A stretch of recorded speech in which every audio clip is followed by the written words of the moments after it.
श्रीकृष्ण श्रीकृष्ण श्रीकृष्ण श्रीकृष्ण गुरुर्ब्रह्मा गुरुर्विष्णुः गुरुर्देवो महेश्वरः गुरुः साक्षात् परं ब्रह्म तस्मै श्री गुरवे नमः।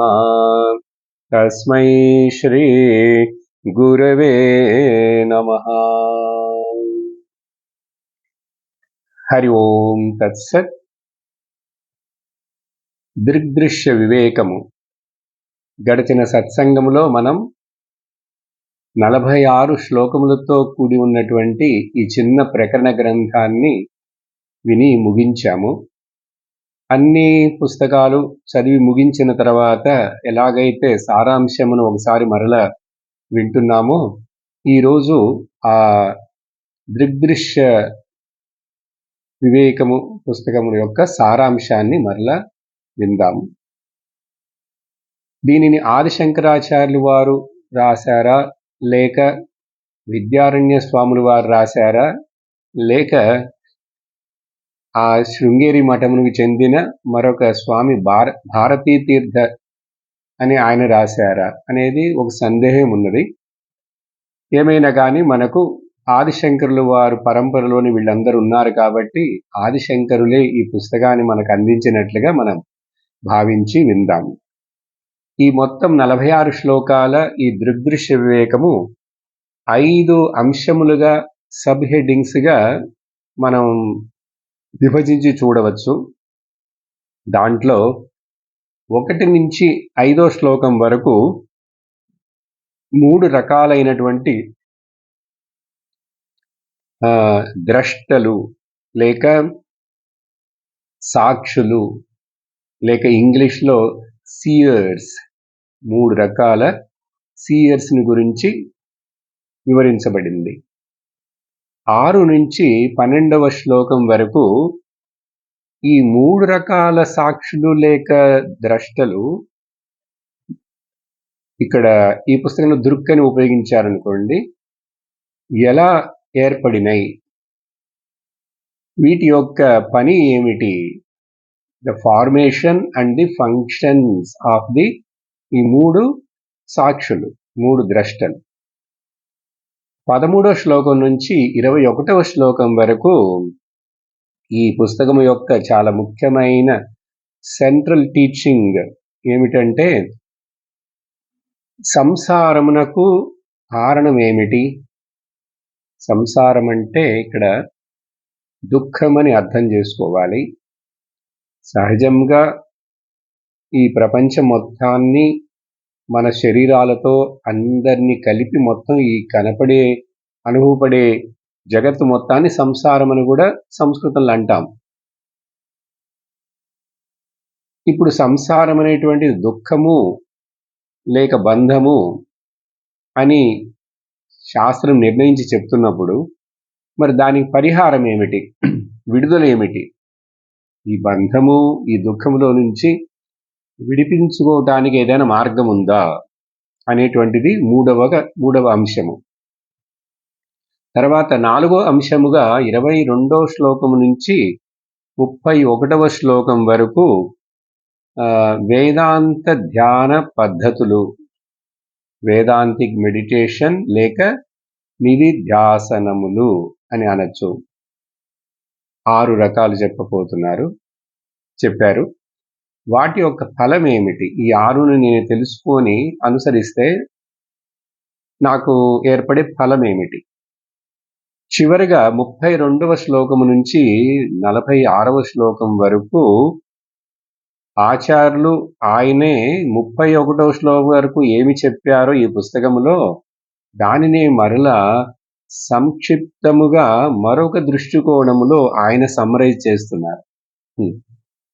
ఇది ఒక కొత్త విషయంగా ఉంటుంది. అన్ని పుస్తకాలు అట్లా ఉండదు.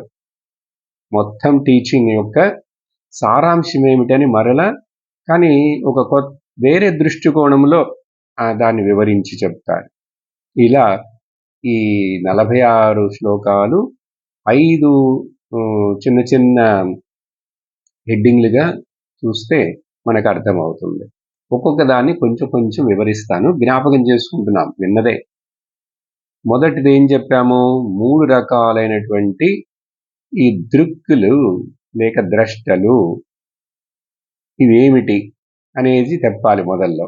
అప్పుడు ఇంట్రడ్యూస్ చేస్తున్నారు మొదట 5 శ్లోకాల్లో. మొదట ఏమిటంటే ప్రపంచం అనేటువంటిది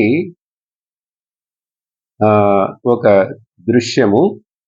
ఓకే, 3 రకాలైనటువంటి దృశ్యముల్లో ప్రపంచం అనేటువంటిది మొదటి దృశ్యము.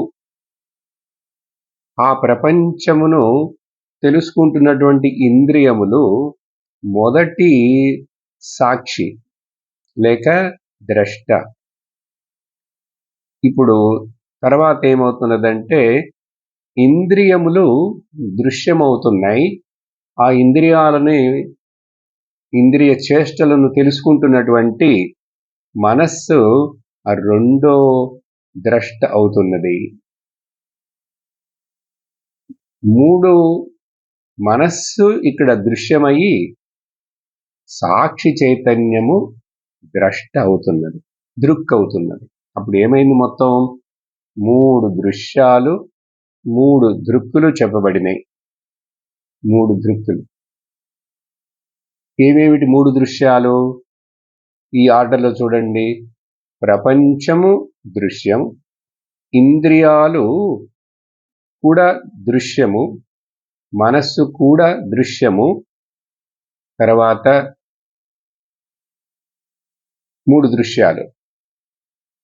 ఆ తర్వాత ఇంద్రియములే దృక్కుగాను పనిచేస్తున్నాయి, మనస్సు కూడా దృక్కుగా పనిచేస్తున్నది. మొత్తం 5 అయినాయి. చివరిగా 6వది వచ్చేసి సాక్షి దృక్. మొత్తం 6. అర్థమైందా? 3 దృశ్యములు, 3 సాక్షులు. ఇక్కడ ఈ ప్రపంచం అనేటువంటిది మొదటిది మొత్తం 4గా విభజించాం. ఇప్పుడు అర్థమైందా? 4గా విభజించాం. కానీ ఈ ప్రపంచం అనేటువంటిది మొదటి నెంబర్లో పెట్టుకుందాం. ప్రపంచము ఇది అబ్సల్యూట్ దృశ్యముగా పెడదాం. అబ్సల్యూట్ దృశ్యం అంటే నిరంతరముగా సత్యముగా ఉండేదానికి అర్థం కాదు. అబ్సల్యూట్ దృశ్యం. ఎందుకంటే దీనికి ఆ దృశ్యం అనేది ఒక్క పేరు మాత్రమే ఇవ్వగలం. కానీ అది దృశ్యం లిస్టులోనే ఉంది, కానీ దృక్కు లిస్టులో అది రాదు, చేర్చలేము. కాబట్టి దాన్ని అబ్సల్యూట్ దృశ్యం అని తీసుకుంటాం. అలాగే ఆ చివరగా చెప్పిన 4వది సాక్షి ఉంది చూసారా? 4వ సాక్షి, 4వ నెంబర్గా చెప్పిన సాక్షి, అది కూడా అబ్సల్యూట్ సాక్షిగా తీసుకుందాం. ఎందుచేత? అది ఎప్పుడు దృశ్యము లిస్టులో రానే రాదు, ప్రపంచము దృక్ లిస్టులో రాదు. కాబట్టి అది అబ్సల్యూట్ దృశ్యం అని తీసుకుందాం. 4 అంత సాక్షి అనేటువంటిది దృశ్యం లిస్టులో అది రానే రాదు. కాబట్టి 1, 4ని మనం అట్లా పక్కన పెడదాం. అది మాత్రమే కాదు, ఈ ప్రపంచం గురించి మనకు అంతగా దాన్ని ఉన్నట్లుగా చూస్తే it is not a big problem యాక్చువల్గా. అప్పుడు ప్రాబ్లం ఎక్కడున్నది? సంసారం అనే దుఃఖం ఎక్కడుందని మనం కనుక్కోవాలి. ఇప్పుడు ప్రపంచాన్ని ఉండనియండి, దాని పాటికి అది అట్లా ఉంటే అది దాంట్లో ఒక కాంట్రడిక్షన్ లేదు. అర్థమైందా? సరే, మరి ఈ 2, 3 ఏంటి? ఆ ఇంద్రియములు, మనస్సు ఉన్నాయే, ఇక్కడ కొంచెం విచారణ బాగా తెలియాలి. ఏమిటంటే ఇంద్రియములు, మనస్సు ఇవి ఈ 2 లిస్టులోనూ ఉన్నాయి.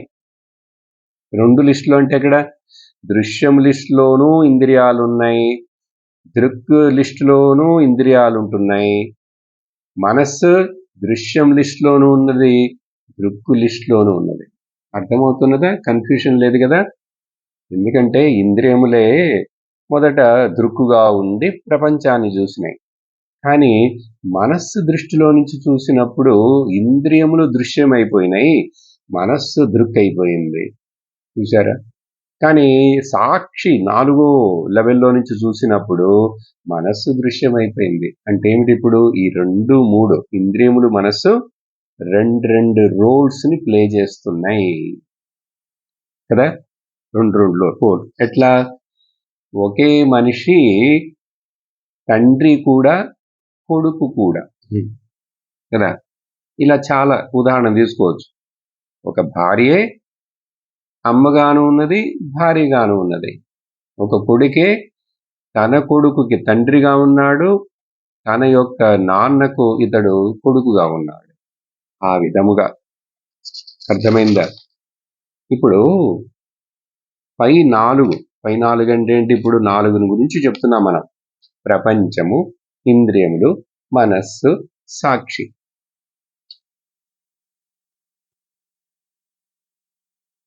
చివరి ఈ 3 ఉన్నాయి చూశారా? వాటిని మాత్రమే మనం ఎక్కువగా విచారించాలని చెప్పాను. ప్రపంచంతో మనకేమి పెద్దగా కాంట్రడిక్షన్ లేదు. దాన్ని కొంచెంసేపు అట్లా పక్కన పెట్టేస్తాం. తర్వాత ఇప్పుడు ఈ పుస్తకంలో వివరించినటువంటి ఆ పదాలను చూశారు 2 టెక్స్ట్ బుక్ యొక్క పేరు దృక్, దృశ్యం. వేటి గురించి చెప్తున్నారు ఇది? 2, 3 కలిపి దృశ్యము. ఇంద్రియములు, మనస్సు దృశ్యము. అప్పుడు 4వది సాక్షి. అప్పుడు కాబట్టి దృక్. అందుకని ఈ పుస్తకానికి పేరు దృక్, దృశ్యము. దృక్, దృశ్యం. ఈ వివరణంతా మనకు 5 శ్లోకాల్లో చెప్పారు. తర్వాత రెండో టాపిక్ ఏం చెప్పాను?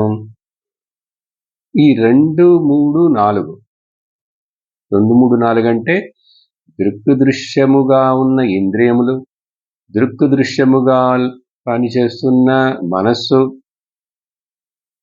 దృశ్యం లిస్టులో చేరని ఆ సాక్షి దృక్ 4వది. కాబట్టి 2, 3, 4 ఇవి ఎట్లా ఉత్పత్తి అయినాయి? వీటి యొక్క ఆరిజిన్ ఏమిటి? అవి ఏమి పని చేస్తున్నాయి? వాటి పనులు ఏమిటి అని చూస్తే మొదట ఆ 4వ సాక్షి అక్కడి నుంచి చూద్దాం, పైనుంచి. ఎందుకంటే ఆ సాక్షి అది ఒక కాలంలో, ఒక దేశంలో, ఒక దేని చేతైనా ఉత్పత్తి చేయబడినది కాదు. అబ్సల్యూట్ సాక్షి అని చెప్పామే 4వది. అది ఒక కాలంలో, ఒక దేశంలో, ఒక వస్తువు ఏదో చేత, ఎవరి చేత ఉత్పత్తి చేయబడినది కాదు. పాయింట్. రెండో పాయింట్, దీని యొక్క పని ఏమిటి? దీని యొక్క పని మనస్సును ప్రకాశింపచేయటం. మనస్సును ప్రకాశింపజేస్తున్నది. ఎట్లా? దానికి ఒక ఆబ్జెక్ట్గా ఆ మనస్సుని తను చూస్తున్నది. సాక్షి సబ్జెక్ట్ అయితే ఆ మనస్సు ఆబ్జెక్ట్గా తనకు చూస్తున్నది, ప్రకాశింపచేస్తున్నది. కాబట్టి ఈ ప్రకాశింపచేయటం అనేటువంటి పనుంది చూశారా? సాక్షి చేస్తున్నటువంటి ప్రకాశింపచేయటం అనే ఆ పని మనస్సుని, అదేదో ఒక యాక్షన్ చేసి, లేక తన యొక్క విల్ పవర్ తోటి, మనోబలంతో, విల్ పవర్ తోటి చేసినదో అలాంటిది కాదు. నేను ప్రకాశింపచేస్తున్నాను అంటే ఆ ప్రకాశింపచేయటం అనేటువంటిది ఎవరిని? మనస్సుని. అది నేను విల్ పవర్ తోటి లేక ఏదో ఒక పని చేసి దాన్ని ప్రకాశింపచేస్తున్నానా? మనస్సుని పిలిచి, మనస్సు నిన్ను నేను ఇప్పుడు ప్రకాశింపచేయబోతున్నాను, నువ్వు చెప్పినట్లు వింటావా అని చెప్పి మనస్సుని ప్రకాశింపచేస్తున్నది. అంటే ఏమీ చేయలేదుట, ఏ విల్ పవర్ ఉపయోగించలేదుట. మరి కేవలం తన యొక్క సాన్నిధ్యము చేతనే ఆ మనస్సు ప్రకాశమవుతుంది. నా ఇంటర్ఫిరెన్స్ లేకుండానే, సాక్షి యొక్క ఇంటర్ఫిరెన్స్ లేకుండానే అది ఉన్నది అంతే, దాని వలన అది ప్రకాశం అవుతున్నది. ఉదాహరణ చూడండి, ఒక చోట చీకట్లో ఒక దీపాన్ని పెట్టాం. దీపం వచ్చి తనను తాను మొదల్లో అది ప్రకాశంగా, స్వయం ప్రకాశముగా ఉంది. ఇప్పుడు ఆ స్వయం ప్రకాశముగా ఉన్నటువంటి దీపము అది ఎక్కడ పెట్టామో ఆ చుట్టూ ఉన్నటువంటి ఆ రూములో ఉన్నటువంటి ఆ వస్తువులన్నిటినీ సహజముగా ప్రకాశింపజేస్తున్నది. సపోజు ఆ రూమ్లో ఒక పెద్ద కుండ ఉన్నది. ఆ కుండకి వెనక ఒక చిన్న కుండ ఉంటే అది ఈ యొక్క దీపం యొక్క ప్రకాశము దాని మీద పడనందువలన అక్కడ చిన్న కుండ ఉన్నట్లుగా తెలియదు. కానీ మిగతావన్నీ ప్రకాశం అవుతున్నాయి. ఇలా ప్రకాశం చేసేటప్పుడు ఆ దీపము ఏదైనా అభిమాన పడుతుందా, గొప్పలు కొట్టుకుంటుందా, లేక అక్కడ ఉన్నటువంటి వస్తువులందరితోటి పిలిచి హౌ ఆర్ యూ, ఎట్లాగున్నారు మీరు, నేను మిమ్మల్ని అందరూ ప్రకాశింపచేయనా అని అడుగుతుందా? అడగాల? లేదు. అది అక్కడ ఉన్నది ప్రకాశింపబడుతున్నది. అట్లా సహజముగా దాని యొక్క సాన్నిధ్యం చేతనే ఆ మనస్సు ప్రకాశమవుతున్నది. తర్వాత ఇలా ప్రకాశం చేస్తున్నప్పుడు సాక్షి చైతన్యం తనలో ఏదైనా మార్పు వస్తుందా? నేను ఇంతమందిని ప్రకాశింపజేస్తున్నాను అని చెప్పి కొంచెం ఆ దీపం డల్ అయిపోతుందా? ఇప్పుడు కళ్ళు ఒక 1000 మంది కూర్చున్న సభలో అందరినీ చూస్తున్నదండి. కన్నుకి అందుబాటులో ఉన్నంత వరకు చూస్తున్నది. మరొక సమయంలో 10,000 మంది వచ్చి కూర్చున్నారు. ఈ చూడటం అనే కన్ను యొక్క శక్తికి ఏదైనా భారం అవుతుందా? చాలా దూరంగా ఉన్నారంటే కళ్ళకి క్లియర్గా తెలియలేదు, అది వేరే విషయం. కానీ ఇప్పుడు 10,000 మంది, 10 లక్షలు వచ్చి ఒక చోట కూర్చున్నా కూడా ఆ కన్ను చూపు అనేటువంటి శక్తికి ఏదైనా భారం అవుతుందా? లేక మరలా అందరూ వెళ్ళిపోయారు, వెళ్ళిపోయిన తర్వాత ఒక 100 మందో 10 మందో ఒక్కడే ఉన్నాడు కాబట్టి ఆ కళ్ళకు చూడటం అనే దృష్టికి చాలా లైట్గా ఉంది ఇప్పుడు అని ఏదైనా మార్పు ఏర్పడుతుందా? లేదు. అదే ఇక్కడ పాయింట్. తను మారకుండా ఆ సాక్షి చైతన్యం, నాలుగోది దృక్కు, ఆ మనస్సుని అలా మనస్సుకి ప్రకాశాన్ని ఇస్తున్నది. తర్వాత చివరి ఒక పాయింట్ ఏంటంటే, ఈ మనస్సుని ఇల్లుమినేట్ చేయటం అనేటువంటిది ఎవరు? సాక్షి. అది ఎప్పుడు మొదలైందండి, అది ఎప్పుడు ఎండ్ అవుతుందండి అని అడిగితే ఇలాంటి ప్రశ్న తప్పు. ఇది సరి అయిన ప్రశ్న కాదు. ఎందుకంటే ఈ ఆ మనస్సుని, వస్తువుని ప్రకాశింపచేయటం అనేటువంటిది ఒక పని, యాక్షన్ కాదుగా. దీపం యొక్క అది ఒక పనే. అది దీపం ప్రకాశింపజేస్తున్న అన్నిటినీ అది ఎప్పుడు ప్రకాశింపజేసిందంటే ఆ దీపం అక్కడ పెట్టినప్పుడు అని చెప్తాం. కానీ ఈ సాక్షిని గురించి చెప్పేటప్పుడు ఉదాహరణను వదిలేసి నిజాన్ని చూసేటప్పుడు సాక్షిని చెప్పాం కదా, ఇది ఎవరు ఉత్పత్తి చేయలేదు ఒక కాలంలో అని, అది ఎప్పుడూ ఉన్నది. అప్పుడు అది ఎప్పుడూ ఉన్నప్పుడు ఇది ఎప్పుడు నుంచి ప్రకాశింపజేసింది అనేటువంటిది సాక్షి దృష్టిలో ఆ ప్రశ్నకు అర్థం లేదు. అలాగే ఎప్పుడు ఎండ్ అవుతున్నది అనేది ఆ సాక్షి దృష్టిలో అర్థం లేదు. కాబట్టి చివరిగా ఈ పాయింట్ని కూడా అర్థం చేసుకోవాలి. ఇప్పుడు నేను మాట్లాడినవన్నీ ఎవరిని గురించి? 4 అబ్సల్యూట్ సాక్షి అని చెప్పామే. అబ్సల్యూట్ అనే పదాన్ని ఎందుకు వాడుతున్నామో గమనించాలి. అది దృశ్యం లిస్టులో రాలేదు. అలాగే ప్రపంచం గురించి ఇప్పుడు ఏం చెప్పాను? మొదటి దాన్ని అబ్సల్యూట్ ప్రపంచం దృశ్యం అన్నాం. ఎందుకు? అది దృక్ లిస్టులో రానే రాదు. దృక్ లిస్టులో రానే రాదు. సరే.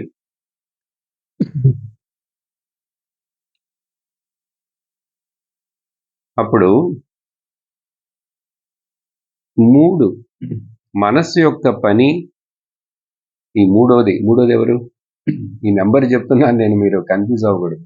1 ప్రపంచం అండి, 2 ఇంద్రియాలండి, 3 మనస్సు అండి, 4 సాక్షి కదా. ఈ మూడోది అంటే మనస్సు యొక్క పని ఏమిటి? మనస్సును గురించి మాట్లాడుతున్నాం. మనస్సు యొక్క పని ఏమిటంటే అది ఇంద్రియాలను ప్రకాశింపజేయటం మనస్సు యొక్క పని. ఇప్పుడు మనస్సు ఎక్కడి నుంచి వచ్చింది? మనస్సుకి ప్రకాశం ఎక్కడి నుంచి వచ్చింది? పై పాయింట్లో నుంచి మనం గుర్తుంచుకోవాలి. అది అప్పు తీసుకున్నది సాక్షి చైతన్యము దగ్గర నుంచి. ఆ చైతన్యము వెలుతురు అప్పు తీసుకున్నది కాబట్టి మనస్సు ఇప్పుడు ప్రకాశవంతమైంది. లేకపోతే మనసు జడం సాధారణంగా. అప్పుడు అది రావటానికి దాని యొక్క అస్తిత్వము, దాని యొక్క ఉనికి, అది ఉన్నది, మనసు పనిచేస్తున్నదంటే దాని యొక్క ఉనికి అస్తిత్వమునకు కారణము ఆ సాక్షి చైతన్యము. అప్పుడు దీనికి నిజముగా స్వతంత్రముగా తనకు తానుకి అంటూ అస్తిత్వము, ఉనికి లేదు. సాక్షి దగ్గర నుంచి తీసుకుంటున్నంతసేపు అప్పు ఇది చైతన్యముగా పనిచేస్తుంది. అంటే ఏమిటి అర్థం? ఇది స్వతంత్రము కాదు. ఎవరు? మనస్సు స్వతంత్రము కాదు, అది పరతంత్రము. ఎందుకంటే అసలు సాక్షి చైతన్యం యొక్క వెలుతురు ఈ మనస్సు మీద పడకపోతే ఈ మనస్సు జడంగా ఉంటుంది. అప్పుడు కానీ ఇది అప్పు తీసుకున్న తర్వాత సాక్షి చైతన్యం దగ్గర నుంచి ఇప్పుడు ఏం చేస్తున్నది? దీని పని ఏమిటి? నాకు కూడా ఇప్పుడు వెలుతురు వచ్చింది, నేను ప్రకాశింపజేయగలను. ఎవరిని? చైతన్యాన్ని ఇది ప్రకాశింపచేయలేదు, చైతన్యాన్ని. కానీ ఇంద్రియములను ప్రకాశింపచేస్తుంది. ఇంద్రియములను ప్రకాశింపచేస్తుంది. ఒక నిప్పులో నుంచి మరొక చిన్న నిప్పు పుల్లని వెలిగించామండి. ఈ చిన్న నిప్పు పుల్ల ఆ పెద్ద నిప్పుని ప్రకాశింపజేస్తుందా ఏమిటి? లేదు. కానీ ఈ చిన్న నిప్పు పుల్లని నువ్వు ఎక్కడికైనా అట్లా తీసుకెళ్ళి ఒక మూలలో చీకటి చోట పెడితే అక్కడ ఉన్న వాటిని ప్రకాశింపజేస్తుంది. కాబట్టి సూర్యుడు వెలుతురు ప్రకాశిస్తున్నాడని టార్చ్ లైట్ వేసి చూపించి చెప్పాలా ఏమిటి? అప్పుడు ఏమిటి మరి దీని పని? ఇంద్రియాలను ప్రకాశింపజేస్తుంది. అంటే అప్పుడు ఇంద్రియములు వాటి యొక్క ఉనికికి, వాటి యొక్క ప్రకాశమునకు కారణము మనస్సు దగ్గర నుంచి తీసుకున్న చైతన్యము, బారోడ్ కాన్షియస్నెస్. అర్థమైందా? మనస్సేమో చైతన్యం దగ్గర నుంచి తీసుకుంది అప్పు, ఇంద్రియములేమో మనస్సు దగ్గర నుంచి తీసుకుంటున్నాయి. ఇంద్రియములు నేరుగా సాక్షి దగ్గర నుంచి తీసుకోలేవు. అది ఈ రూట్లో ఇలాగే రావాలి. మనస్సేమో సాక్షి ఏమో మనస్సుని ప్రకాశింపజేసింది, మనస్సేమో ఇంద్రియములు ప్రకాశింపజేస్తుంది. అప్పుడు ఆ అప్పు తీసుకున్నటువంటి ఆ చైతన్యం శక్తి చేత ఇంద్రియములు ఆ దృశ్యమైనటువంటి ప్రపంచమును గ్రహిస్తూ తెలుసుకుంటున్నాయి. అప్పుడు ఇంద్రియములు జగత్తుని గ్రహిస్తూ తెలుసుకోవటానికి కారణం మనస్సు దగ్గర నుంచి తీసుకున్నటువంటి చైతన్యం. అలాగే ఇంద్రియములు చేస్తున్న చేష్టలన్నిటినీ గమనించే శక్తి మనస్సుకి ఎక్కడి నుంచి వచ్చింది? అదేమో సాక్షి చైతన్యం దగ్గర నుంచి తీసుకున్నది. కాబట్టి ఇప్పుడు ఆర్డర్ ఏమిటి? 4 సాక్షి దగ్గర నుంచి, చైతన్యం దగ్గర నుంచి ఆ ప్రకాశము చైతన్యము మనస్సుకు వచ్చింది. మనస్సు ఏమో ఇంద్రియములకు ఇచ్చింది, ఇంద్రియములేమో బయట ప్రపంచాన్ని చూస్తున్నాయి, జడ ప్రపంచాన్ని చూస్తున్నాయి, నామరూప వస్తు ప్రపంచాన్ని చూస్తున్నాయి. ఇప్పుడు ఈ 2, 3 ఏమిటి? ఇంద్రియములు తర్వాత దృగ్దృశ్యముగా ప్రవర్తిస్తున్న ఇంద్రియములు, దృగ్దృశ్యముగా ప్రవర్తిస్తున్న మనస్సు, ఇది కేవలము తత్కాలమునకే ఈ 2 పోస్టులు దీనికి. తత్కాలముగా ఉండే దాన్ని ఏమంటారంటే రిలేటివ్, టెంపరరీ. అర్థమైందా? ఇది మనకు రెండో టాపిక్గా వివరించి చెప్పారు. ఎక్కడి నుంచి ఎక్కడి దాకా? 6వ శ్లోకంలో నుంచి 12వ శ్లోకము దాకా ఈ విషయాన్ని చెప్పారు. సో 2 టాపిక్లు అయిపోయినాయి. ఇప్పుడు 3వ టాపిక్ ఏమిటంటే 13వ శ్లోకంలో నుంచి 21వ శ్లోకం వరకు. సరే, ఇవంతా బాగానే ఉంది, అర్థమైంది. ఇప్పుడు నాకు అసలు దుఃఖం ఎందుకు? దుఃఖం ఎక్కడొస్తున్నది? ప్రపంచమా దుఃఖమునకు కారణము, లేక ఆ 4 అబ్సల్యూట్ సాక్ష్య ఎవరు? అసలు ఎక్కడ దుఃఖం వస్తున్నది ఎవరికి? ఏమిటి ఈ సంసారం అనేటి ప్రశ్న వస్తే మొదట అది కనుగొనాలి. దానికి ఇక్కడ ఏం చేస్తున్నారు ఆచార్యులు? ఏం చేశారంటే ఈ 2, 3 చూసారా? రిలేటివ్ దృగ్దృశ్యమైన ఇంద్రియములు, రిలేటివ్ అయిన దృగ్దృశ్యములు అయిన మనస్సు, ఈ 2ను కలిపేసేస్తే దానికి ఒక పేరు పెట్టారు. ఆ 2ని కలిపి దానికి ఒక పేరు పెట్టి అహంకార అన్నారు. అహంకార. అప్పుడు 2 కలిసి ఒకటైపోయింది. ఆ 4కి చివరిలో ఉన్న దానికి సాక్షి అన్నారు. అర్థమైంది? ఇప్పుడు ఈ మధ్యలో ఉన్నటువంటి 2, 3 నెంబర్లు ఉన్నాయి చూసారు, వీటిని 2 కలిపేశాం. కలిపేసి ఇప్పుడు ఏమైంది? అప్పుడు అవి ఒకటే అయిపోయినాయి అహంకారముగా. ఇంకొకటి సాక్షి. అంటే ఏమైంది? ఇప్పుడు మొదట్లో 4గా చెప్పినటువంటి, మర్చిపోకండి, ప్రపంచము, ఇంద్రియములు, మనస్సు, సాక్షి. ఇప్పుడు 4లో ఈ మధ్యలో ఉన్నటువంటి 2ని కలిపేశాం. కలిపేసినందువలన ఇప్పుడు ఏమైంది? ప్రపంచము అక్కడ ఉన్నది, తర్వాత అహంకారం అయిపోయింది, 2 కలిసిపోయినాయి, అంటే సాక్షి అయింది. అప్పుడు 4 నుంచి 3కి వచ్చాం. ఈ 3ను కూడా ఇప్పుడు ఈ పుస్తకం హెడ్డింగ్ వైజ్గా చూస్తే మొదట్లో చెప్పినట్టుగా ఆ ప్రపంచాన్ని తీసి పక్కన పెట్టేయి, దాని గురించి తర్వాత చూద్దాం. ముఖ్యంగా ఇప్పుడు ఈ అహంకారం అనేటువంటిది దృశ్యము అని తీసుకో. చూడండి, 3లోంచి ఇప్పుడు 2కి వచ్చేస్తున్నాం. 4 నుంచి 3కి వచ్చాం, 3 నుంచి 2కే వస్తున్నాం. 2గా ఏం చేస్తున్నాం? ష్రింక్ చేసి సంక్షిప్తంగా ఈ 2ని దేనినైతే అహంకారం అని పిలుస్తున్నామో ఇప్పుడు అది దృశ్యము. ఆ సాక్షి ఏదైతే ఉన్నదో దాన్ని దృక్. అందుకని ఇప్పుడు ఈ దృశ్యము, దృశ్యముల యొక్క వివేకము మనకు వచ్చిందంటే అసలు ఈ సంసారమునకు కారణం ఏమిటనేది మనకు తెలిసిపోయి మనకు దానికి సొల్యూషన్ కూడా దొరుకుతుంది. అర్థమైందా?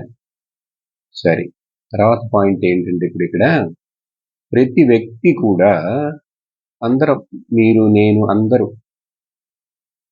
నేను అన్నప్పుడు అది మిక్స్చర్, 2 యొక్క కలయిక చేత అది నేను అని చెప్తున్నాను. ఏమిటది? ఇదో ఇప్పుడు చెప్పాం కదా పైన, అహంకారము అండ్ సాక్షి. అర్థమైందా? అప్పుడు ఈ అహంకారం అనేది ఉంది చూసారా?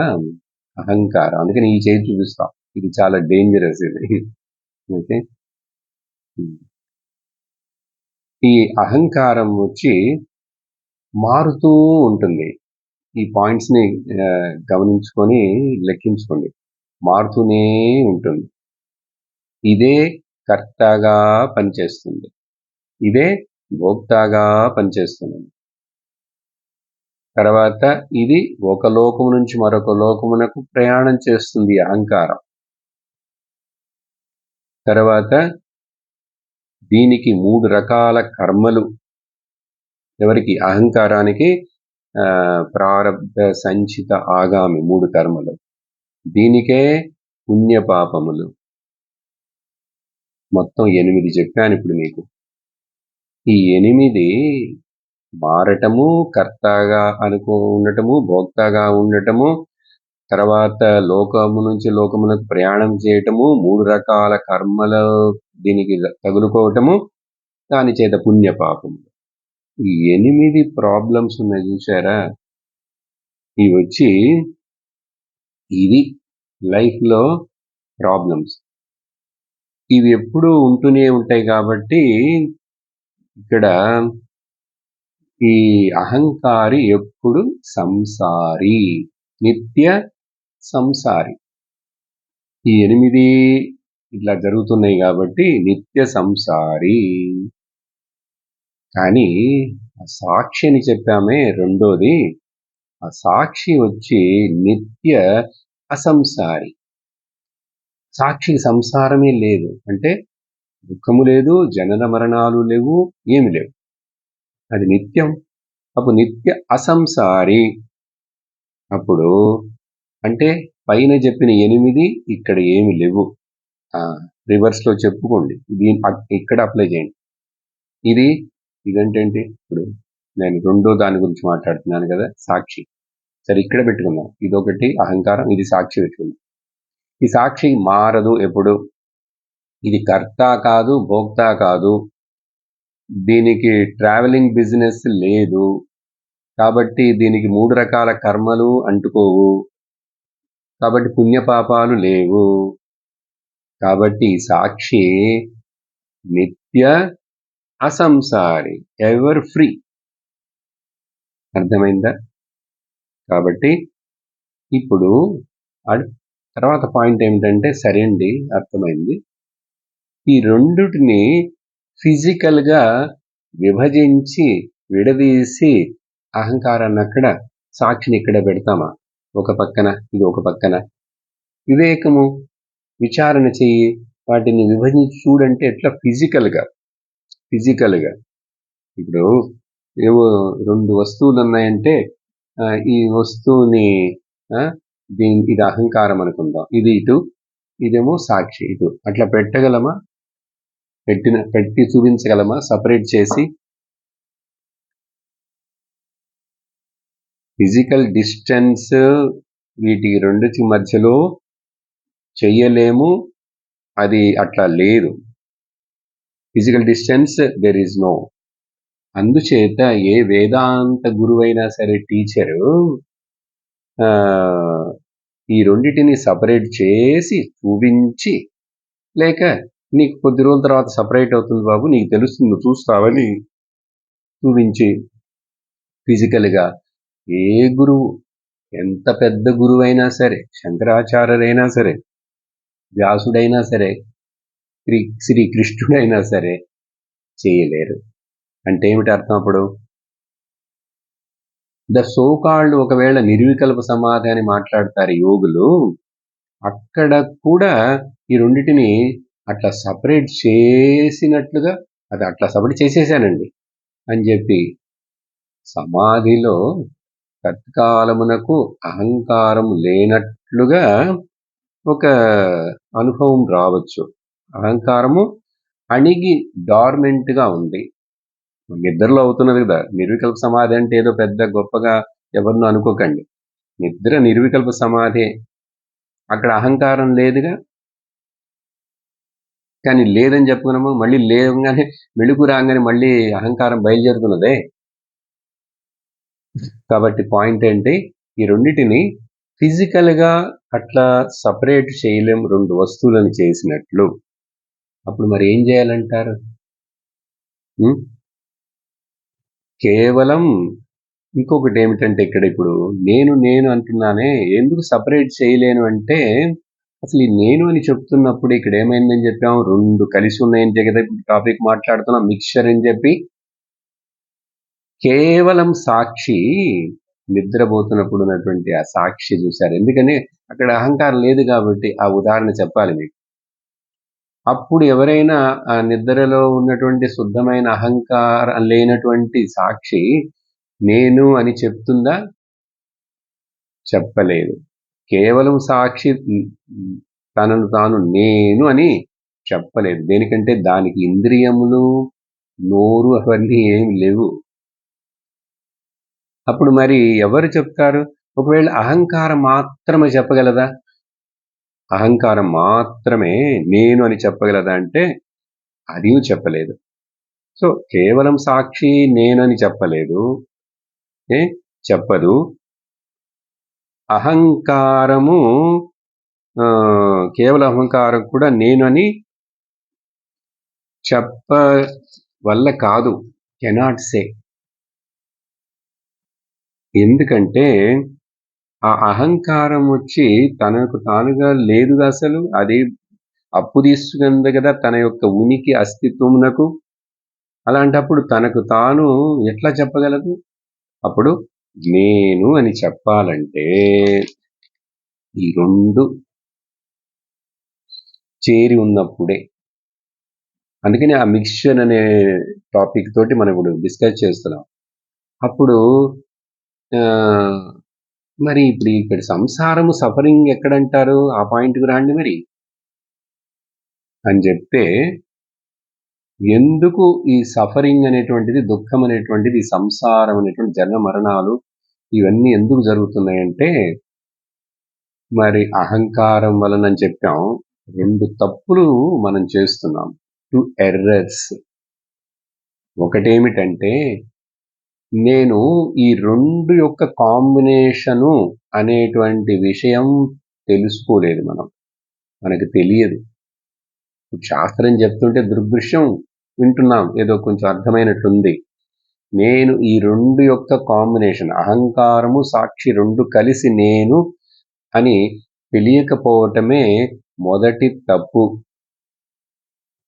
ఈ మొదటి తప్పుని ఏమంటారంటే ఇదెందుకు అజ్ఞానం అంటారు. నేను 2 సాక్షిని నేను అహంకారమును 2 కలిసి ఉన్నాయి. అప్పుడే ఈ నేనని చెప్తున్నాను, మాట్లాడుతున్నాను అని నాకు తెలియలేదు. నేను ఎప్పుడు గమనించలేదు. అజ్ఞానం. కాబట్టి అది ఏమంటారు? అజ్ఞానం ఆవరణము. వివరించారు ఆచార్యులు ఈ పదాలను. అందుకనే చెప్తున్నాను. ఆవరణము, అజ్ఞానము. సరి. ఆ తర్వాత ఏమైంది? మరొక తప్పు ఏం చేస్తున్నాం? ఇవి 2 ఉన్నాయని తెలుసుకోలేదు. కానీ అహంకారములకు మాత్రం మనం ఊటు వేస్తున్నాం. అది నేను అనుకుంటున్నాను. సాక్షి అనేది ఉన్నదనేది తెలియలేదంటే సరే పర్వాలేదు, అజ్ఞానము, ఆవరణము. కానీ ఆ తర్వాత రెండోది వచ్చి ఏమవుతుందంటే ఈ అహంకారము సత్యము అని చెప్పి దీనికి నేను ఓటేస్తున్నాను. ఈ అహంకారము సత్యమని అనుకుంటూ దీనికి ఓటు వేయటానికి పేరే విక్షేపము, దాని చేత సంసారము. దాని చేతనే ఈ 2 తప్పులు, ఆవరణము చేత ఒక తప్పు, విక్షేపము చేత ఒక తప్పు. ఈ విషయాన్ని 15వ శ్లోకంలో చెప్పారు. ఇప్పుడు నేను మాట్లాడేది అన్ని శ్లోకాలు చదవకపోయినా కూడా 2 జ్ఞాపకం చేస్తాను ఇప్పుడు నేను చెప్పిన విషయాన్ని. ఏమిటంటారు ఆయన 15వ శ్లోకంలో? అంతర్దృగ్దృశ్యయోర్భేదం, లోపల దృక్కు దృశ్యం, దృక్కు వచ్చి సాక్షి, దృశ్యం వచ్చి అహంకారము. చెప్పాను కదా ఇప్పుడే. ఆ భేదం. అలాగే అది తెలియకపోతే ఒక తప్పని చెప్పాను ఇప్పుడు. తెలియలేదు, అజ్ఞానం చేత. మరొక తప్పు ఏంటన్నాను? సరే, ఇంకా ఆ తర్వాత ఈ అహంకారం సత్యం అనుకున్న తర్వాత బహిశ్చ బ్రహ్మ సర్గయో, ఇంకా అహంకారంతో వ్యవహారం చేస్తూ ఈ ప్రపంచాన్ని చూస్తూ ఇక్కడ ఈ నామరూపాలకే ముఖ్యత్వం ఇచ్చి అవి సత్యం అనుకుంటూ, నామరూపాలకి సపోర్టుగా ఉన్నటువంటి, ఉనికిగా ఉంటున్నటువంటి ఆ సత్ ఏదైతే ఉన్నదో, సత్ ఎగ్జిస్టెన్స్, దాన్ని ఇక్కడ బ్రహ్మ అంటున్నారు. అది మర్చిపోయాను, అది గుర్తించలేదు. సో 2 తప్పులు. లోపలేమో నేను సాక్షి అండ్ అహంకారం కలిసి ఉన్నాను అని చెప్పి సాక్షిని తెలుసుకోలేదు, అహంకారమే సత్యం అనుకున్నాను. ఇంకా దాంతో బయట పనిచేస్తున్నప్పుడు ఈ ప్రపంచ నామరూపాలకు ముఖ్యత్వం ఇస్తున్నాను. ఎందుకు ఇలా జరిగిందంటే ఆవృణోత్యపరాశక్తి. అప్పుడు ఏదైతే నన్ను నేను రెండుగా ఉన్నానని తెలుసుకోనీలేదు, అది మాత్రమే కాకుండా నేను సాక్షి అనేది సత్యం అనేది తెలుసుకోకుండా అహంకారం అనే సత్యం మనకు ఓటు వేసిన తర్వాత అప్పుడు బయట చూసేటువంటి ప్రపంచ నామరూపాలని సత్యం అనుకుంటూ ఉండేట కారణం ఏంటి? ఈ మాయాశక్తి ఉంది. అపరాశక్తి అంటే రెండోది ఏమిటది? పర అంటే ఆవరణము చేత సా సంసారస్య కారణం, అదే ఈ సంసారమునకు కారణము. చూసారా? ఇప్పుడు అదే ఇక్కడ మాట్లాడుతున్నాం. దుఃఖము, పునరపి జననం, పునరపి మరణం, వీటంతటికి కారణం ఏమిటంటే ఈ ఆవరణము, అజ్ఞానము. ఆవరణము అంటే అజ్ఞానము అండ్ విక్షేపం. సరి. కాబట్టి అంటే లోపల చిత్ అనేటువంటిది సాక్షిని తెలియలేదు, బయట సత్ అనేటువంటిది తెలియలేదు. ఈ డిఫరెన్సెస్ తెలియనందువలన దృగ్దృశ్యముల భేదము తెలియలేకుండా చేసింది ఈ మహామాయ అని చెప్పి, కాబట్టే ఇక్కడ అదే విధంగా బయటని చెప్పినప్పుడు 20వ శ్లోకంలో చక్కగా వివరించారు. ఏమిటంటే 5 అంశములున్నాయి బాబు. బయట కూడా చూసేప్పుడు లోపల 2 అంశాలే, సాక్షి, అహంకారం. బయట అస్తి భాతి ప్రియం రూపం నామరూప నామచేత్యంశ పంచకం. అస్తి భాతి ప్రియం, నామం, రూపం, ఇలా 5 అంశాలు ఉన్నాయి. కానీ 5లో ఆద్యత్రయం బ్రహ్మరూపం, ఉండుట, తెలుసుకొనుట, ఆనందముగా ఉండుట, సత్ చిత్ ఆనందం, ఇవి బ్రహ్మ యొక్క లక్షణములు. జగద్రూపం తతోద్వయం, ఈ 2 జగత్ యొక్క రూపములు. జగత్ యొక్క ఏవి? నామరూపములు. నామరూపము అసలు సత్యము కాదు, ఉన్నది అస్థిభాతి ప్రియమే. దాని మీద ఈ నామరూపముని కల్పిస్తున్నాం. ఉన్నది మట్టి అండి, దీనికి ఒక ఆకారం ఇచ్చి, పేరు ఇచ్చి, తర్వాత నామం ఇచ్చాం, రూపం ఇచ్చాం, ఉందంటున్నాం. మట్టిని మర్చిపోయినట్లుగా. మట్టి లేకుండా కుండ నామరూపం ఉంటుందండి? ఉండనే ఉండదు. కాబట్టి బ్రహ్మము బయట అస్థిభాతి ప్రియం రూపంలో, అస్తిత్వం, ఉనికి రూపంలో, లోపల ఎరుక రూపంలో ఉన్నటువంటి ఈ సత్యము, ఎరుక, ఉనికి 2 తెలియలే మనకు, వాటిని గమనించట్లేదు. సరి. ఇప్పుడు మరి దీనికి మార్గం ఏమిటంటారు? సొల్యూషన్ చెప్పండి, రెమెడీ చెప్పండి. రెమెడీ చాలా సింపుల్. మీరు చెప్పింది అర్థం చేసుకోవడమే కష్టంగా. ఎందుకంటే అట్లా ఈ సైంటిఫిక్ ఎక్స్ప్లెనేషన్, ఇది వేదాంతిక శాస్త్రీయ పరిభాషలో ఇలా ఎక్స్ప్లెయిన్ చేస్తారు. కష్టం లేదు, మరలా వినండి, నిదానంగా ఇంకోసారి వినండి, అర్థమవుతుంది. ఎక్కడికి పోతుంది అర్థం కాకుండా. సరే, సింపుల్ రెమెడీ చూడండి. మొదటి పాయింట్ ఏంటంటే, నువ్వేం చేయాలి? ఈ అహంకారం అనే దాన్ని వేషం అని మార్చుకో. ఇది వేషం అని తెలుసుకో. కన్వర్ట్ ది అహంకార యాజ్ ది డ్రెస్. వేషం మొదటిది. నేను ఒక వేషం వేసుకున్నాను అంతే, అహంకారం అనేటువంటిది. ఇప్పుడు వేషం వేసుకుంటేది ఎప్పుడు? డ్రామాలో యాక్ట్ చేసేటప్పుడు కదా వేషం వేసుకుంటాము. ఉన్నది నేను వేరు, కానీ వేషం వేసుకున్నాను. పోలీస్ వేషం లేక మరొక వేషం వేసుకుంటారుగా. వాడు ఇంట్లో ఉంటే వేరే మామూలు మనుషుడే, కానీ పోలీస్ స్టేషన్కి వచ్చినప్పుడు పోలీస్ ఆఫీసర్ డ్రెస్ వేసుకుంటే వేషం. సో అహంకారము వేషం అని తెలుసుకో, మార్చుకో. 2, ఇది వేషం కాబట్టి ఈ వేషం వేసుకుని ఎక్కడ నేను మరి యాక్ట్ చేయాలి కదా. వేషం ఎందుకు వేసుకుంటాను?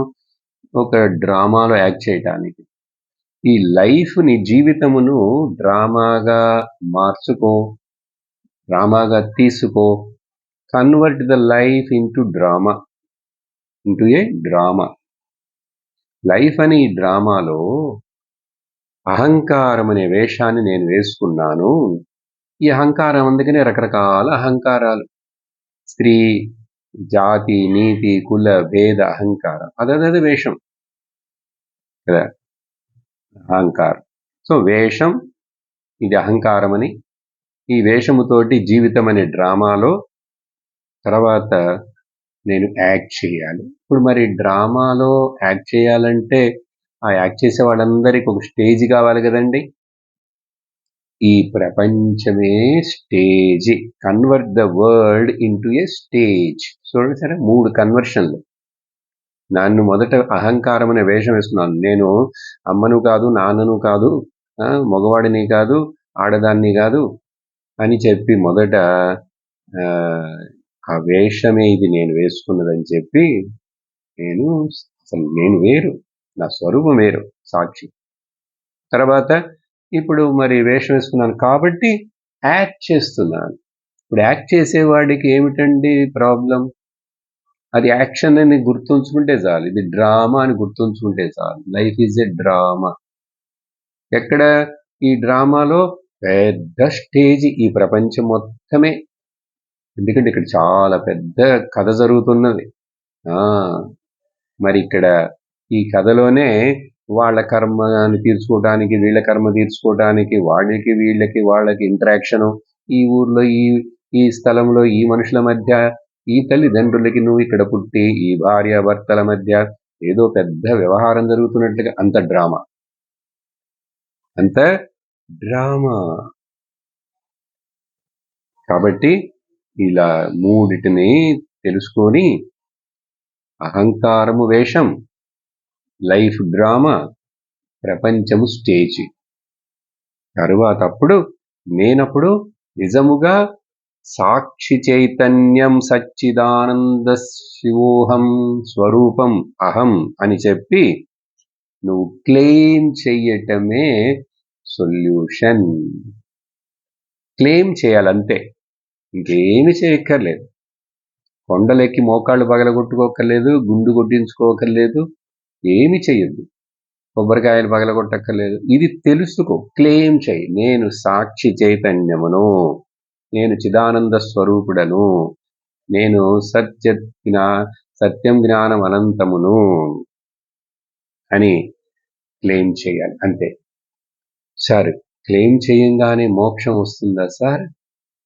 సంసారం నుంచి విడుదల దొరుకుతుందా అంటే మోక్షం రాదు.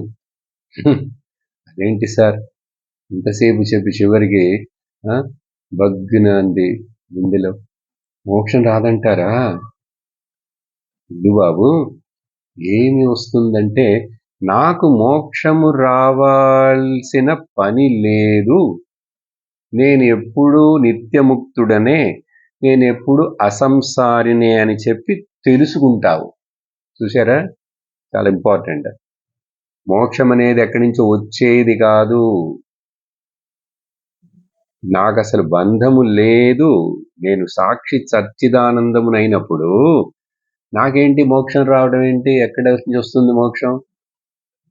నేను నిత్య అసంసారిని, నిత్యముక్తుడను నేను అని తెలుసుకుంటావు. ఆ తెలుసుకోవడమే శాస్త్రంలో మోక్షం అని చెప్పింది. అందుకని ఊహించుకొని కలగనవాకు. చచ్చిపోయిన తర్వాత అక్కడేదో అలోకము, వైకుంఠము, కైలాసం అని చెప్పి వేదాంతం చక్కగా అర్థం చేసుకొని విను, నమ్ము. అప్పుడు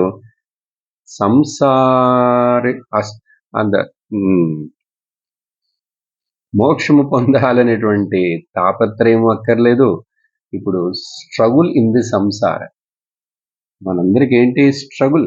ఈ సంసారం వేషంలో, ప్రపంచంలో డ్రామాలో యాక్ట్ చేయడానికి కష్టపడుతున్నాం నిజం అనుకున్న చేత. ఆ స్ట్రగుల్ అంతా పోతుంది. ఎక్కడ పోతుంది? ప్రపంచం మారదు, డ్రామా స్టేజ్ మారదు, నీ చుట్టూన్న వాళ్ళు మారరు, నీ లోపల ఆ సంసారం నన్ను బాధిస్తున్నది, బంధించింది అని చెప్పేటువంటి ఆ స్ట్రగుల్ ఆ భయము, శోకము, మోహము ఇవన్నీ తొలగిపోతాయి. సరే రెమెడీ. కాబట్టి ఆ లోపల మార్పు వచ్చేసింది. ఇప్పుడు అర్థం చేసుకున్నాను నేను అహంకారమును కాదని. బయట కూడా ఆ పంచకం 5లో ఉన్నది నిజముగా ఈ సత్తే అక్కడ చిత్తుగాను ఉంది. కాబట్టి ఆ చితే ఈ సత్ ఉండటము తెలుసుకోవటం అనేటువంటిది ఈ రెండే సత్యం. సదేవ చిత్ చిదేవ సత్. అప్పుడు నామరూపాలు మిథ్య. కాబట్టి లోపల చిత్ బయట సత్తుని అని తెలుసుకున్నాను. ఇంకంతే, సొల్యూషన్ అయిపోయింది. ఇంకా తర్వాత చేసేది ఏమీ లేదు. ఇదే ఈ శ్రవణము, వేదాంతం యొక్క శ్రవణము మనము చేత మనకు వచ్చిన ఫలం. చివరిగా 4వ టాపిక్ ఏమిటంటే 23 నుంచి 31 వరకు ఈ వేదాంతం విన్న విషయాన్ని ఎట్లా ధ్యానించాలి, ధ్యానిస్తే వచ్చేటువంటి ఫలం ఏమిటని చెప్పి 6 రకాల ధ్యానాలను గురించి మనకు వివరించారు. సింపుల్గా చెప్తాను. 3 లోపల చెయ్యి అన్నారు, 3 బయట చెయ్యి అన్నారు. ఎందుకంటే లోపల కరెక్ట్ చేసుకోవాలి, బయట కరెక్ట్ చేసుకోవాలి కదా. ఈ లోపల మొదట దాన్ని ఏమంటామంటే థాట్ మెడిటేషన్ అని చెప్పచ్చు. ఇంగ్లీష్లో సింపుల్గా గుర్తుంటుంది. థాట్ మెడిటేషన్ అంటే ఏమిటి? అనేక రకాల ఆలోచనలు వస్తున్నాయి, కానీ ఒక్కొక్క ఆలోచన వచ్చింది పోతున్నది అని చెప్పి తెలుసుకుంటున్నటువంటి ఒక్కొక్క ఆలోచనకి వెనుక ఆ చైతన్యమైన నేను ఉన్నాను, అందుకనే నాకు తెలిసింది. నాకేంటి ఇట్లాంటి ఆలోచన వచ్చింది, నాకేంటి ఆ ఆలోచన రానటనే లేదు, అది పోతున్నది వస్తున్నది అని చెప్పి నేను సాక్షిగా ఉన్నానని ఆ థాట్స్ని అట్లాగే గమనిస్తూ ప్రతి థాట్కి వెనకాల సాక్షి చైతన్యం నేను ఉంటూనే ఉన్నానని గమనించు. ఆ థాట్స్ అన్ని సత్యం, అది మనస్సు. ఆ మనస్సుకి ఆ థాట్స్కి నేను ప్రకాశం ఇచ్చాను అంతే. దాన్నే కేనోపనిషత్తులో ప్రతిబోధ విదితం మతం అని చెప్పబడ్డది. అర్థమైందా? సరే, రెండోది ఏమిటంటే కాన్షియస్ మెడిటేషన్. ఇంగ్లీష్లో చెప్తే ఈజీగా ఉంటుందని మీకు థాట్ మెడిటేషన్ మొదట, రెండోది కాన్షియస్ మెడిటేషన్. అంటే ఏంటి? సరే, సాక్షిని కూడా నువ్వు గుర్తించమన్నాం కదా. సాక్షిని అయిన నా యొక్క ఫీచర్స్ ఏమిటి అని చెప్పి ఉపనిషత్తు చెప్పినటువంటి ఆ ఫీచర్స్ అన్నిటిని నువ్వు మనసులో తలుచుకుంటూ ఉండు. వాటిని మరలా గుర్తు చేసుకో. ఎట్లా? నేను అనంతుడను, నేను సర్వము వ్యాపించున్నవాడను, సాక్షి సచ్చిదానంద స్వరూపుడను, నిర్మలము, నిర్వికల్పము, నిరాకారము, అనేక పదాలు ఉపనిషత్తులు చెప్పిందే. అవన్నీ నావే, నేను నా గురించి చెప్పింది అని చెప్పి నా యొక్క స్వరూప లక్షణాలను నేను చింతిస్తాను. నిత్యోస్మి, బుద్ధోస్మి, నిరంజనోస్మి అని. మూడోది ఏంటి చెప్తున్నారంటే అబ్జార్ప్షన్ మెడిటేషన్. దాన్ని నిర్వికల్ప సమాధి అన్నారు ఆయన. ఆ సంస్కృత పదాలు చెప్పలేదు మీకు ఇప్పుడు, మళ్ళీ కన్ఫ్యూజ్ అవ్వద్దని. అబ్జార్బ్ మెడిటేషన్ అంటే ఆ చిత్ స్పాంటేనియస్, నాకు శ్రమ లేకుండా ఇది చాలా ఈజీగా నేను చిత్ని అనేటువంటి ఆ చిత్ అవేర్నెస్ లోనే ఎంత ఎక్కువసేపు ఉండేట్లుగా మనకు ఏర్పడితే దాన్ని నిర్వికల్ప సమాధి అన్నారు. అర్థమైందా? ఇదంతా లోపల చేయమన్నారు. కాబట్టి లోపల thought meditation, consciousness meditation and absorption meditation. ఇలాగే 3 బయట కూడా కళ్ళు తెరిచి ఉన్నప్పుడు, లోకాన్ని చూస్తున్నప్పుడు. అప్పుడు ఇక్కడేం చెప్పాలి? Object meditation. ఏ వస్తువుని ఎవరిని చూసినాను, ఏది చూసినా కూడా అన్నింటి యందు అస్తిత్వం, ఉనికి, ఎగ్జిస్టెన్స్, సత్ సత్ సత్ అనేది గుర్తించు. ఉన్నది. ఆ ఉన్నదనేది దాని మీద ఈ నామరూపాలని నువ్వు ముఖ్యత్వం ఇవ్వకు. So object meditation. నామరూపాల సత్యము కాదు, ఆబ్జెక్ట్ సత్రూపములో అది అక్కడ ఉన్నది. ఆ తర్వాత అప్పుడు ఆ సత్తునే నువ్వు చింతన చేయి మొదలుపెట్టావు. డ్వెల్వింగ్ అపాన్ ది ఆల్ పర్విడింగ్. ఆ సత్ అనేది ఒక చోట అక్కడ మాత్రమే ఉందా? ఇప్పుడు ఆకాశం అనేటువంటిది ఈ కుండలో మాత్రమే ఉందా? కుండ నామరూపం సత్యము కాదు, మట్టి సత్యం అన్నాం. అలాగే సత్ సత్యము. సత్తులో కనిపించేటువంటి నామరూపాలన్నీ మిథ్య. ఆకాశము సత్యము, లోపల ఉన్నది ఆకాశము, బయట ఉన్నది. అలాగే సత్ అంతటా వ్యాపించున్నదని నువ్వు అక్కడ కాన్షియస్నెస్ లోపల ఏం ఫీచర్స్ చెప్పామో అవన్నీ ఇక్కడ అప్లై చేయొచ్చు. ఏంటది? సద్రూపముగా నేను సర్వగతనిగా ఉన్నాను, సర్వవ్యాపిగా ఉన్నాను అని చెప్పి అక్కడ చెప్పినవన్నీ ఇక్కడ చెప్పచ్చు. అఖండముగా ఉన్నాను, శుద్ధముగా ఉన్నాను అని చెప్పి బయట సత్తు మీద సత్తునే ఇక్కడ ఏం చెప్పచ్చు అంటే ఎగ్జిస్టెన్స్ మెడిటేషన్. మొదటి చెప్పాను ఆబ్జెక్ట్ మెడిటేషన్, ఎగ్జిస్టెన్స్ మెడిటేషన్. మూడోది అబ్జార్ప్షన్ మెడిటేషన్. అగైన్ ఆ ఉనికే అంతటా ఉన్నదనే రూపంలో ఉన్నది. అందుకని 3 రకాలుగా బయట చేయి, 3 రకాలుగా లోపల చేస్తే ఈ లోపల బయట అనేటువంటిది నీకు తర్వాత భేదమే ఉండదు. ఎందుకంటే రెండు ఒకటే కదా, చిత్తే సత్, సతే చిత్.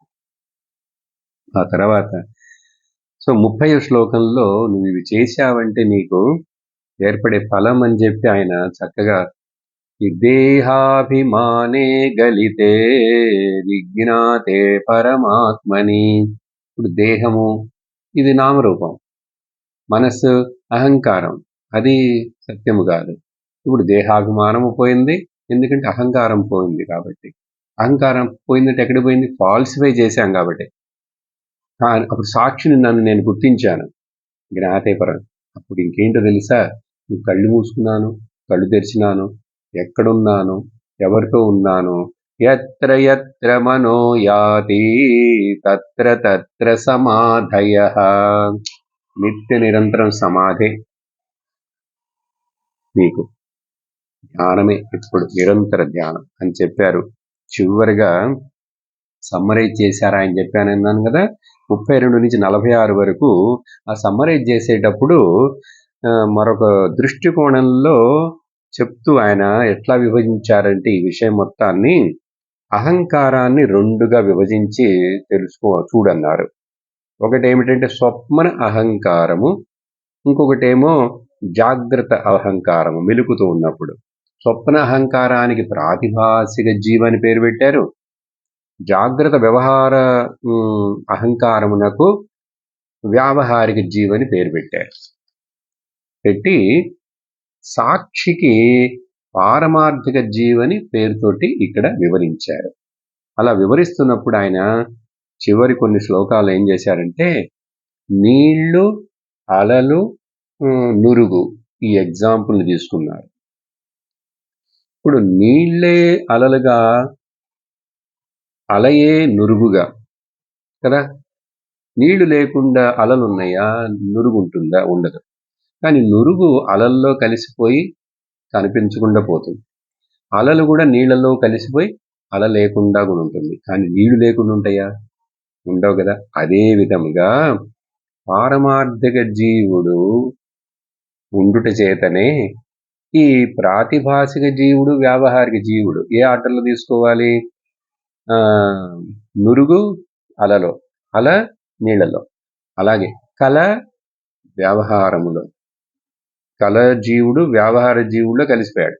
వ్యవహార జీవుడు పారమార్థిక జీవుడిలో కలిసిపోతే ఉన్నది ఏమిటి అసలు సత్యం?